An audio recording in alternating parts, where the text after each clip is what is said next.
Hola, hola, bienvenidos al programa El Ingeniero Revela. Esto es el poder del conocimiento, la más importante escuela en bolsa de valores desde el año 2003. 19 años ya, por primera vez para toda Latinoamérica, el Caribe y el mundo. Un programa en bolsa de valores. Vendrán más, muchos más, pero este es el primero y pionero. Miren, hoy vamos a hacer un recorrido de la importancia de la bolsa de valores.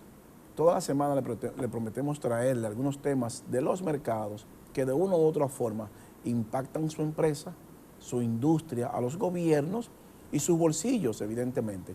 Es decir, que vamos a tratar temas puntuales y se lo vamos a destacar para que usted tenga una idea más o menos por qué la bolsa de valores es tan importante. Vamos a ver los riesgos que nos acechan y qué están haciendo los poderosos y por qué la crisis que se avecina y que está en manos de los bancos centrales poderosos es mucho más peligrosa que la del 1929 y que la del 2008, por lo sobreextendido que está el mercado.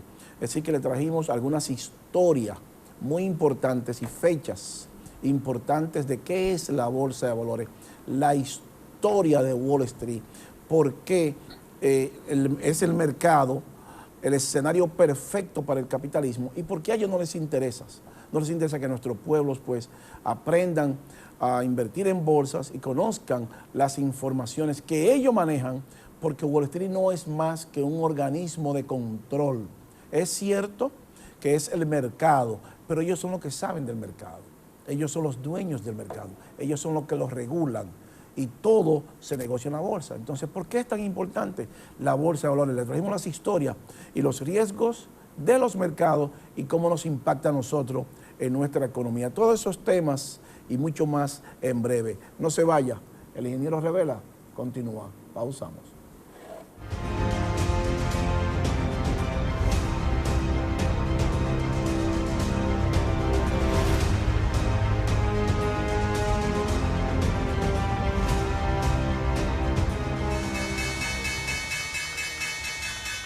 Continuamos con el Ingeniero Revela, el poder del conocimiento. Miren, la constructora Armando Toros continúa con sus dos torres en construcción, Everest Tower y Canis Tower, dos condo hotel. Everest Tower, ubicada en el Piantini, uno de los sectores más exclusivos de la ciudad de Santo Domingo, un condo hotel y que tendrá un restaurante giratorio en el último piso que va a girar 360 grados en 2 horas, donde usted tendrá una rentabilidad de un 20% mensual mínimo y toda su inversión usted la va a recuperar de 4 a 5 años. Por lo menos, por lo pronto, es la mejor inversión que usted pueda hacer en un condo hotel. Felicitamos al ingeniero José Rosado por esta gran visión y por ser esta una torre emblemática que viene a embellecer la ciudad de Santo Domingo, única en toda Latinoamérica y el Caribe. Constructora Armando Toros. Llámenos 809-535-8000. Constructora Armando Toros. Miren, dicho esto, ustedes saben que la semana pasada quisimos terminar el programa con una gráfica y queremos comenzarlo con la misma gráfica. Y lo vamos a hacer toda la semana para que el pueblo entienda la importancia de la bolsa de valores. Cuando venimos aquí, venimos con la intención de hacer un aporte al país, a los empresarios dominicanos, a los industriales dominicanos y al gobierno dominicano, porque lo que hacemos en nuestras vidas depende de la bolsa de valores. El trabajo suyo depende de la bolsa de valores. La eficiencia de su empresa depende de la bolsa de valores. La eficiencia de su industria también depende de la bolsa de valores.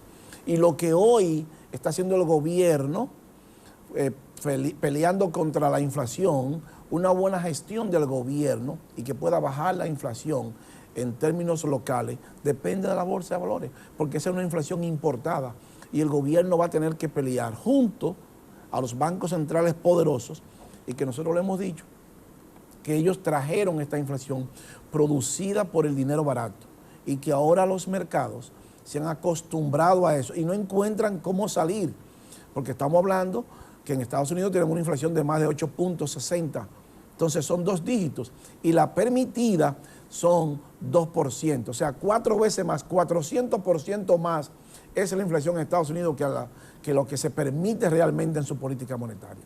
Entonces, ¿qué va a hacer la Reserva Federal para bajar la inflación 300%? Entonces, eso va a afectar al mundo. Las medidas que ellos tomen afectan al mundo. Y eso se hace a través de los mercados. Porque son los mercados que determinan el aumento de los precios, de la canasta familiar y de todos los commodities y de todos los instrumentos financieros y de la tasa de interés a la cual usted se financia. Entonces, colócame la número 1, señor director, para que entendamos de qué hablamos. ¿Por qué es importante la bolsa de valores? Bueno, porque es que todo va en la bolsa de valores. Desde los alimentos, usted está ahí, mira, lo vemos. ¿Qué tan importante es la bolsa de valores para el mundo? Es la estructura más compleja jamás creada por el hombre. Entonces, ¿qué estudia la bolsa de valores? Bueno, estudia los índices y estudia todas las acciones de las empresas. Pero los índices, en este caso el Dow Jones 30, no es más, esa es la número 2, señor director, que el índice de la bolsa de valores que estudia la economía norteamericana en 3 sectores: industrial, transportación y utilidad. Ahí los vemos que cerró con 600 puntos negativos, una tendencia mensual de menos 688 puntos.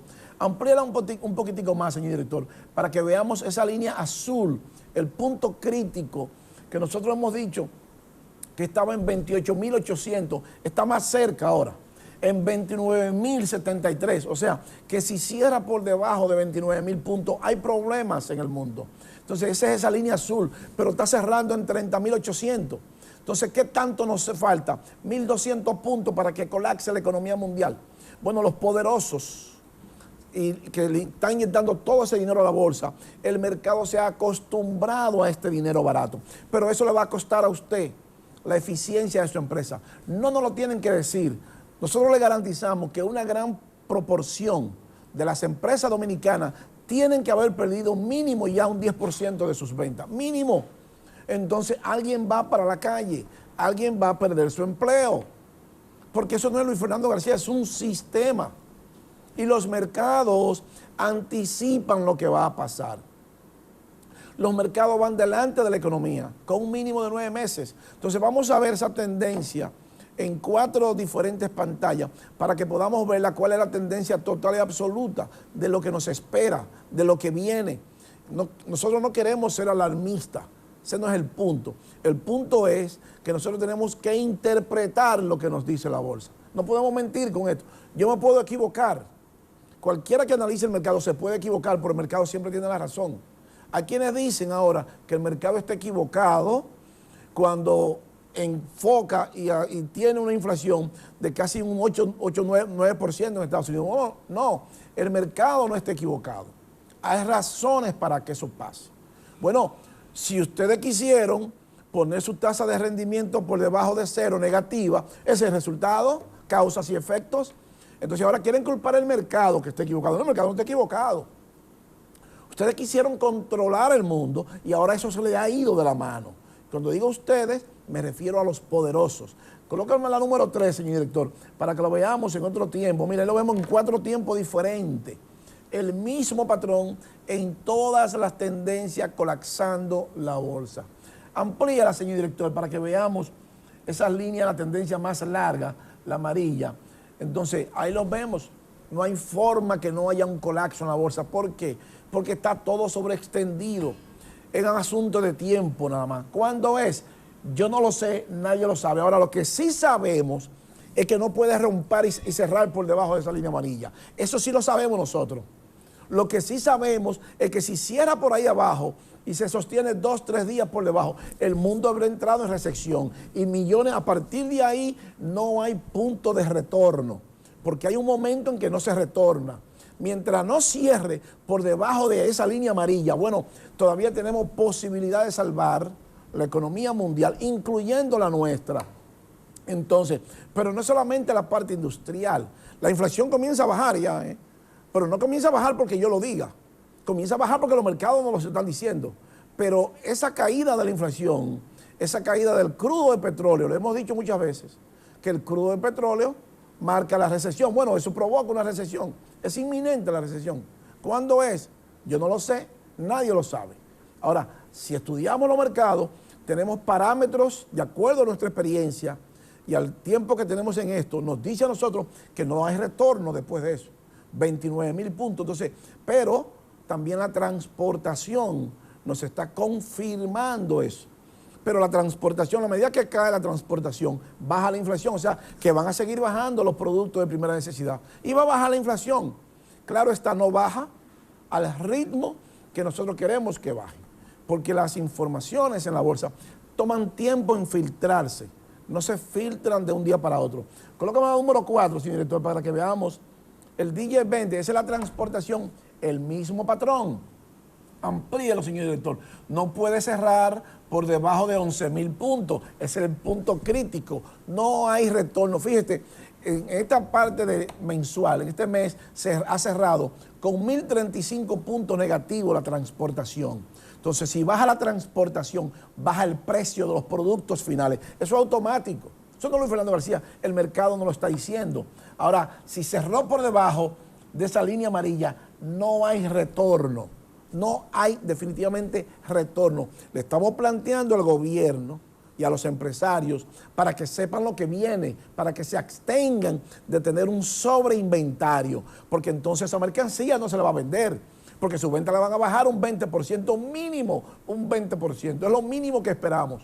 Entonces, porque si se perdieron en el mundo en 2 meses 40 millones de empleos, lo que se crearon en 10 años, imagínense usted cuando la bolsa colapse por debajo de eso, que va a ser brutal la caída. Fíjese que del año 2010, 2002, estaba moviéndose suave y subió de 20 al 22, de repente explotó, producto de la inyección de liquidez. Entonces la transportación también nos confirma a nosotros lo que está pasando con la bolsa, lo que está pasando con la canasta familiar, lo que viene, lo que se avecina, cuáles son los riesgos que enfrentamos. Bajamos la inflación, pero tiene riesgo eso. ¿El riesgo cuál es? Bueno, una menor demanda agregada, y eso se traduce en pérdida de empleos. Y si se traduce en pérdida de empleo, los gobiernos dejan de recibir menos dinero en impuestos, por lo tanto hay menos dinero para obras sociales. Entonces las empresas comienzan a perder dinero por la falta de sus ventas, un 20, un 30%, que le van a caer sus ventas garantizado eso, Entonces tienen que cortar por las nóminas. Cuando millones de empresas hacen eso, millones de empleados van para la calle, lamentablemente. Por eso es que decimos que este no es el mejor momento para usted endeudarse. Colóqueme la número 5, señor director, para que veamos la transportación en 4 tiempos diferentes, 4 tendencias, el mismo patrón, colapsando. Acérquela, señor director, para que veamos esa línea amarilla. Fíjese, no puede cerrar. Le estamos dando los parámetros al gobierno, a los empresarios, a los industriales, para que tengan una idea de qué es lo que ellos van a enfrentar. No puede cerrar por debajo de 11.600 puntos el Dow Jones Transportación. Es el colapso de la economía global en los mercados, es el colapso de la economía norteamericana y en consecuencia, por degradación de calificación, el colapso de nuestra economía. Puede bajar con solo, señor director. Entonces, ustedes saben que siempre a nosotros nos gusta hablar más con una imagen, porque dicen que una foto dice más que 1000 palabras. Entonces, en una ocasión nosotros le presentamos a ustedes a un oso que estaba comiendo pescado. El oso le gusta mucho el salmón, es especialista cazando salmón. Se va a los puntos críticos donde el salmón brinca y ahí ellos se alimentan. Pero en este caso no es salmón que está comiendo el oso. El oso se va a comer a un toro. Miren, ahí tiene el toro en la boca, en una pata al otro toro y toro por todas partes. ¿Por qué? ¿Qué es lo que nos quiere decir esa imagen? I'm back. Yo estoy de retorno, la bolsa colapsó, esa es la tendencia oso. La tendencia oso, la tendencia hacia la baja, la representa el oso. La tendencia hacia el alza, que se llama bull market, la representa el toro. Entonces, ¿qué es lo que nos quiere decir el oso con eso? Bueno, que se va a llevar al toro entre las patas. Entonces, la próxima tendencia que esperamos es una tendencia brutal hacia la baja. No hay forma de detenerla hasta el día de hoy. ¿Por qué? Porque la inflación nos está haciendo saber lo que está pasando en los mercados.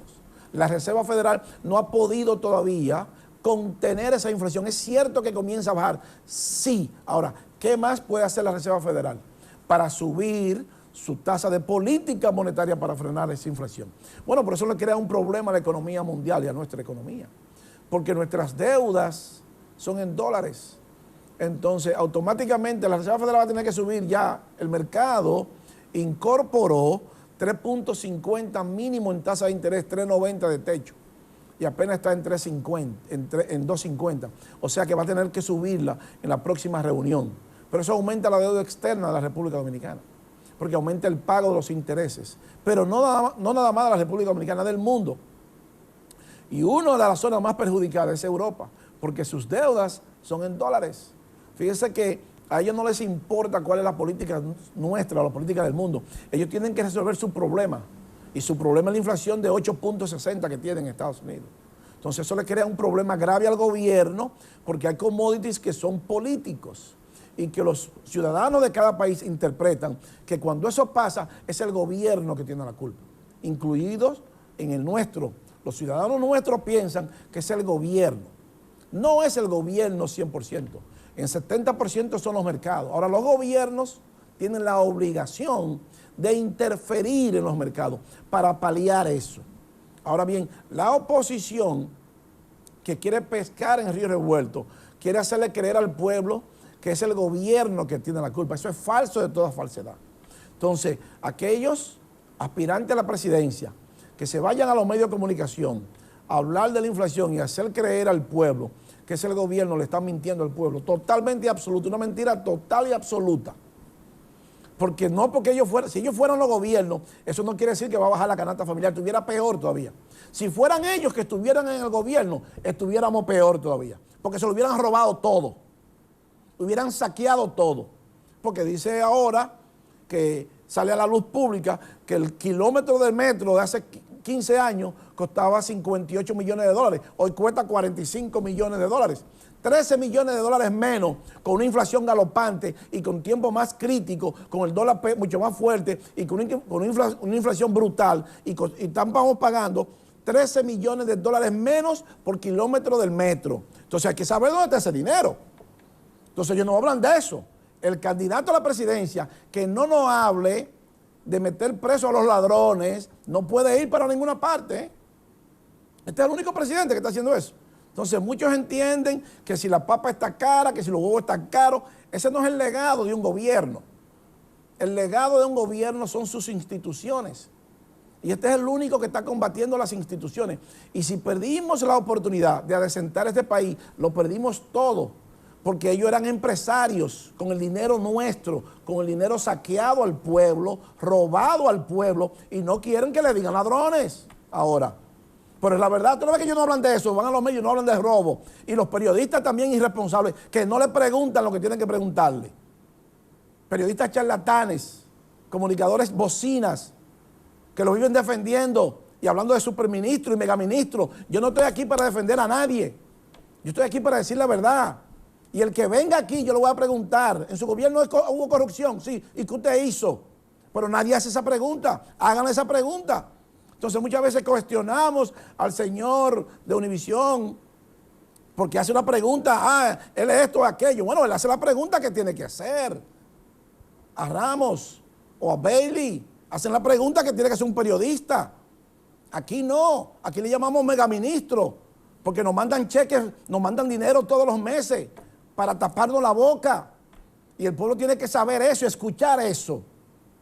Entonces, si queremos adecentar este país, eso hay que acabarlo también. Esos comunicadores que viven de nuestros impuestos, porque esos funcionarios se roban los cuartos. Y ahora en este gobierno hay muchísima corrupción también. La diferencia es que este presidente lo destituye y los otros no hacen nada.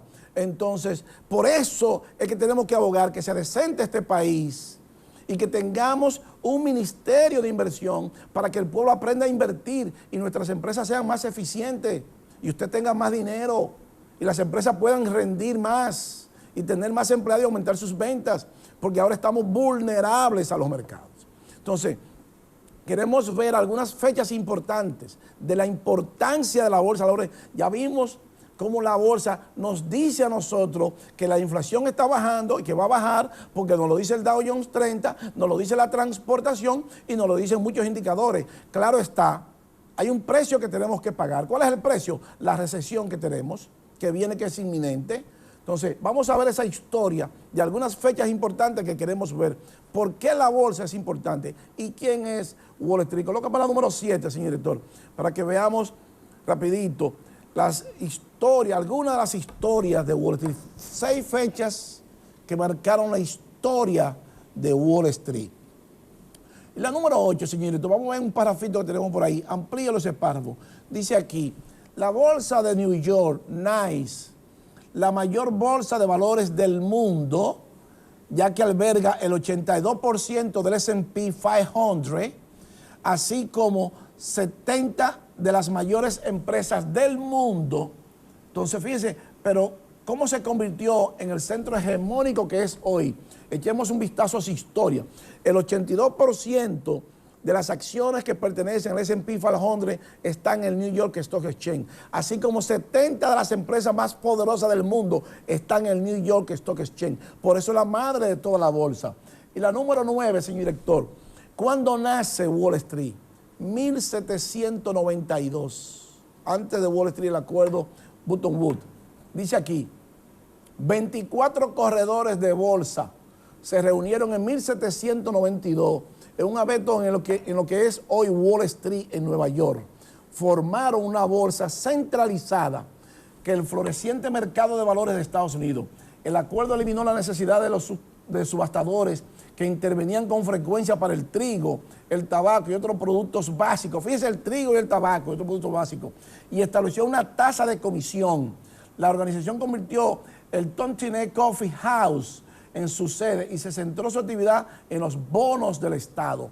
1792 nace Wall Street para tener una historia, 230 años negociando esto, negociando todo y creciendo. Y la número 10, señor director, para que veamos algo más. En el 1863 a 2003 vamos a establecernos, en 1833, lo que desde el año 1817 se llamaba New York Stock Exchange Board, adquirió su nombre definitivo y se convirtió en el New York Stock Exchange, lo que es hoy el NYSE, tal y como lo conocemos hoy. 2 años después, la NYSE se trasladó a su dirección definitiva, el número 11 de Wall Street. Por eso se llama Wall Street, porque es una calle que se llama así, que se estableció ahí. Y no ha cambiado su ubicación desde entonces. El edificio donde sigue hoy el día se inauguró en el 1903. Entonces, puede bajar con nosotros, señor director, para que continuemos con la historia. Es para que tengamos una idea del tiempo que ellos tienen en esto. 230 años negociando. Y hemos ido creciendo y creciendo y creciendo. Llega la globalización, llega la computadora, llega el internet, el mundo se globaliza, cortan las fronteras, introducen los mercados, hacen los acuerdos, los tratados de libre comercio y Wall Street se negocia todo. Entonces nuestros pueblos, el primero que llegue, el que más rápido adquiera la educación en bolsa de valores, vamos a tener mejores empleos, vamos a tener empresas más eficientes, vamos a tener industrias más eficientes y un gobierno, si entiende esto, más eficiente.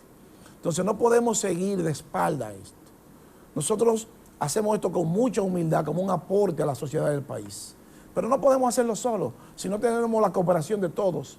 Los empresarios nuestros deberían de estar ya en la bolsa de valores, vendiendo acciones, para que este pueblo se eduque. Porque no es de un día para otro. Esto nos va a tomar 15 años educar a nuestro pueblo en esto. Esto es una cultura. Así como tenemos una cultura de juego, de jugarlo todo, y tenemos entre la sangre esa cultura de ladrones que tenemos, que llevamos, y que pensamos que el gobierno es un botín para ir a sacar y a saquear todo. Y que si yo voy a una posición del gobierno y no robo, soy un pendejo. Porque es nuestra cultura. Eso hay que eliminarlo, eso. Si queremos tener un país decente, una sociedad equitativa, y que usted pueda llegar a ganar 30, 40 mil pesos mensual, ese robo hay que sacarlo de la sociedad, hay que sacarlo de los funcionarios. Funcionarios no se puede estar llevando 100, 200 mil millones de pesos para su bolsillo y que no pase nada. Tiene que salir muerto de la cárcel, un ataúd tiene que salir. No puede salir vivo un ataúd, porque entonces estamos fomentando eso. Y este es el único presidente que dice que va a recuperar lo robado, y qué bueno. Tenemos que ir con todo contra todos. Es la única oportunidad que tenemos de desarrollarnos, porque es el denominador común de las sociedades avanzadas. Y el candidato que no hable de recuperar lo robado no está serio en esto, ¿eh? Quiere hacer lo mismo, quiere ir al Estado a robar también, a acabar con lo que queda, con lo que queda. Entonces, este presidente que dona su salario, y qué bueno, los otros no fueron a donar su salario, los otros fueron a acabar con todo, a secarlo a usted. Y después que le roban todo, entonces van a la bolsa, colocan bonos soberanos para que usted lo vuelva a pagar y le dan 500 pesos. Y usted se va y dice, fulano es bueno porque él roba y da. Esa cultura de que fulano es bueno porque él roba y da, eso no puede pasar en una sociedad decente. Si fulano robó, usted tiene que estar preso. Se le quita lo que usted se robó porque eso no es suyo. Usted no puede entrarse a un banco a robarse lo que no es suyo. Colócame la número 11, señor director. Bomba en Wall Street en el año 1920. Dice aquí, el 16 de septiembre de 1920, a mediodía, un carro tirado por caballos pasó por una abarrotada Wall Street, donde la gente estaba almorzando. El carro se detuvo frente al banco JP Morgan Chase, en una esquina más concurrida del distrito financiero. El vehículo mortal contenía unos 50 kilogramos de dinamita y 250 kilogramos de hierro y explotó a las 12:01 horas mediante una detonación temporizada. El balance fue desastroso. 30 personas murieron en el ataque y otras 10 más tarde a causa de sus heridas. El número de heridos se contaba por centenares. Para que ustedes vean que desde hace muchos años, el año 1920, había terroristas en el mundo, porque le importaba que el mundo colapsara. Siempre ha existido, para eso son las leyes. Pero esas fechas son importantes porque marcan un antes y un después. Y la número 12, señor doctor, cuando llega el crash del 1929, llegó el colapso de la bolsa. El jueves 21 de octubre de 1929, la bolsa acaba de abrir sus puertas, apenas ha sonado la campana de apertura y ha perdido un 11%. Es el jueves negro. Los volúmenes de activos intercambiados son tan altos que el informe de los precios de las acciones en las oficinas de todo Estados Unidos llega con horas de retraso porque no teníamos esa comunicación tan rápida y por eso la bolsa colapsó. No importa que hubieron inversores que compró 25,000 acciones a $205 para frenar, pero al otro día de los Blue Chip Company la bolsa siguió colapsando. Ese colapso produjo una depresión mundial de 10 años. Ese colapso en Wall Street. Entonces, para que tengamos la importancia de la bolsa de valores, desde el año 1929, desde 1792 que se fundó Wall Street. Y la número 13, señor director, veamos la historia de la número 13 y así podamos ver que el crash del 29 fue el resultado de una burbuja especulativa que se originó a principios de la década del 20. La introducción en Wall Street en 1926 de un nuevo sistema de compra de acciones a crédito denominado préstamos agravió la burbuja. Eso es lo que se llama ahora margin call, que usted cogía dinero prestado y usted podía comprar el 50% de las acciones o más. O sea, si usted tenía una cuenta de $100,000, usted tenía el poder de comprar $200,000 en acciones. Pero si la bolsa caía, el broker cerraba su posición cuando bajaba del 50%, pero yo te perdió sus $100,000. Entonces, eso produjo esa especulación, ese crash. Entonces, para que tengamos idea de cómo el mundo colapsa por los mercados. Entonces, eso tenemos que tenerlo pendiente porque son fechas importantes. Y la última, señor director, en el 1967 las mujeres que no tenían participación en la bolsa comienzan a tener ya participación, las primeras mujeres. 175 años, ese es el tiempo que tuvieron que esperar las mujeres para conseguir un asiento en el parque de la bolsa de Nueva York, el lugar donde todo se hace y se deshace. Oiga, eso es lo que dice, el lugar donde todo se hace y se deshace, aunque nunca hubo una norma específica que prohibiera a la mujer acceder a la bolsa de Nueva York. El problema era que necesitaban de un patrocinador para acceder a ella. Hoy, la señora Stacey Cunningham es la presidenta de Wall Street, esa señora que vemos ahí. En el próximo bloque vamos a ver los riesgos que nos acechan y por qué la bolsa es tan importante y por qué el gobierno debe de tomar medidas, lo mismo que los empresarios y los industriales, para frenar un poco la pérdida de empleo que se avecina cuando la bolsa colapse. No se vaya, el ingeniero Revela continúa. Pausamos.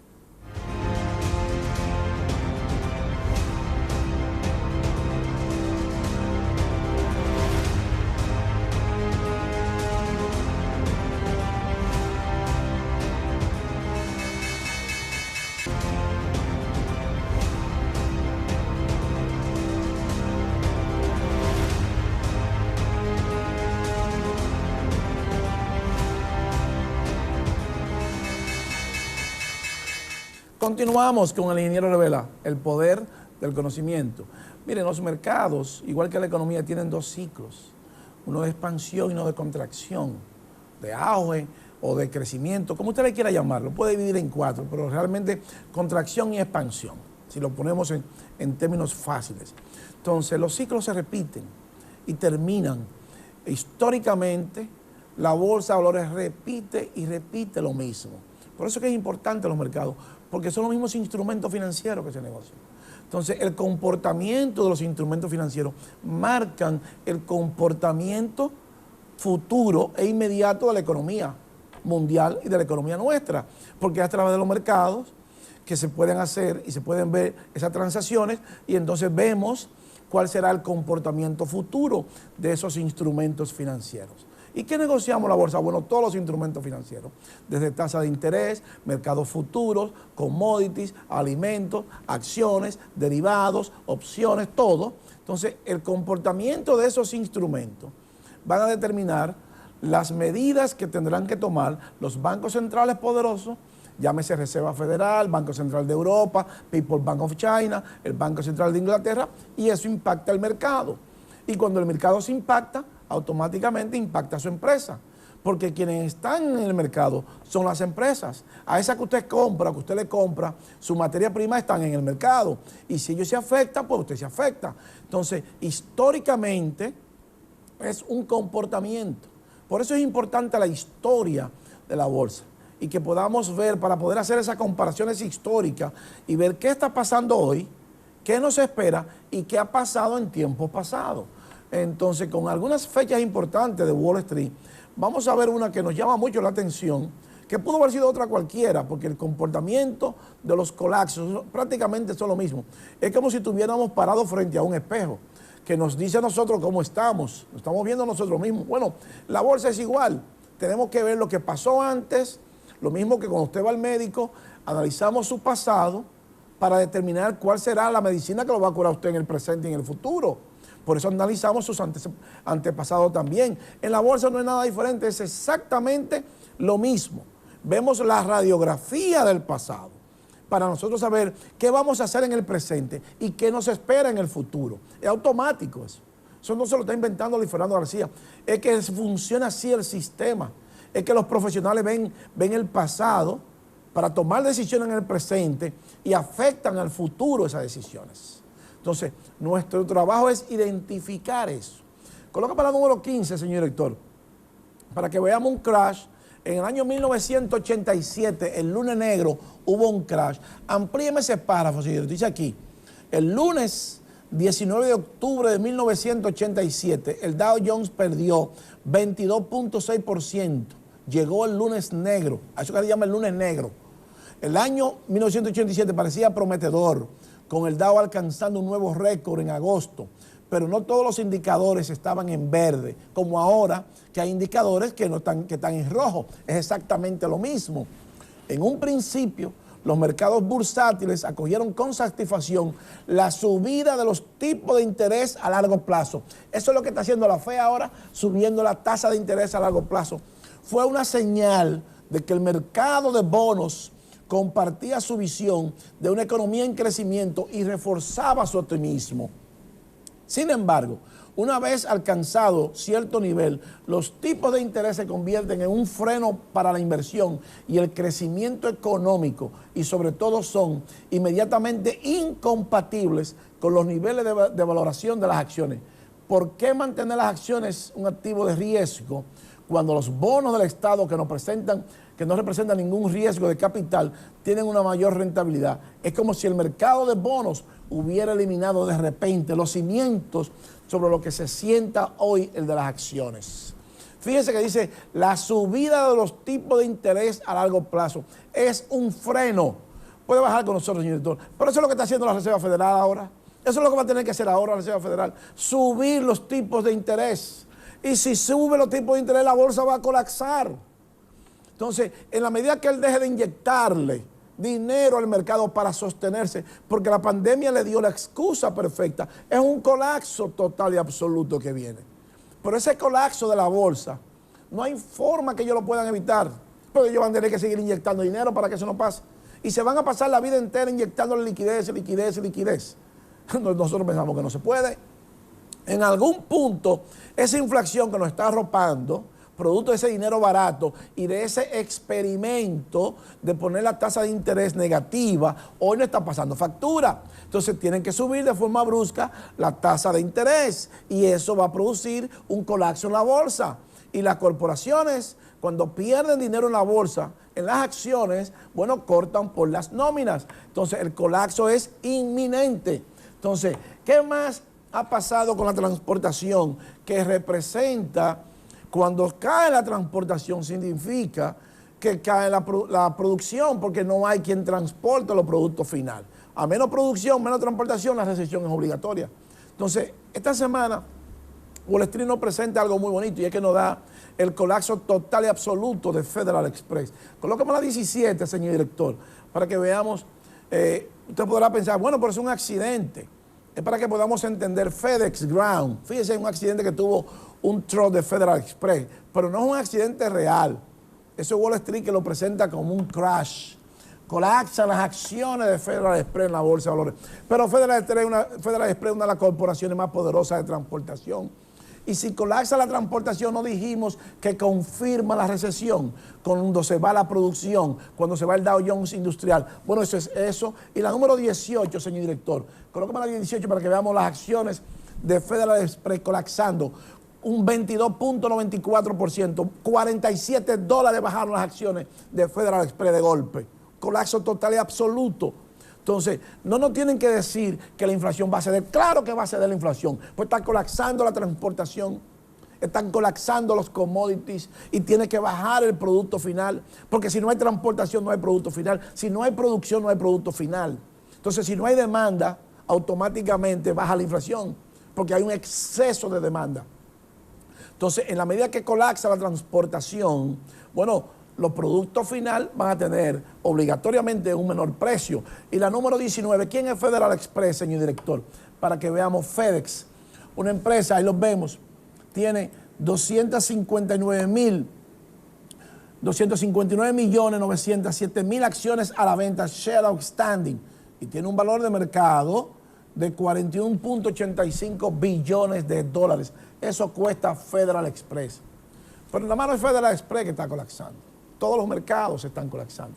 Y la número 20, señor director, para que veamos los commodities también colapsando. El oro, la plata, el cobre se fue, el crudo de petróleo, el Brent Oil, el natural gas, la gasolina, el London Gas Oil.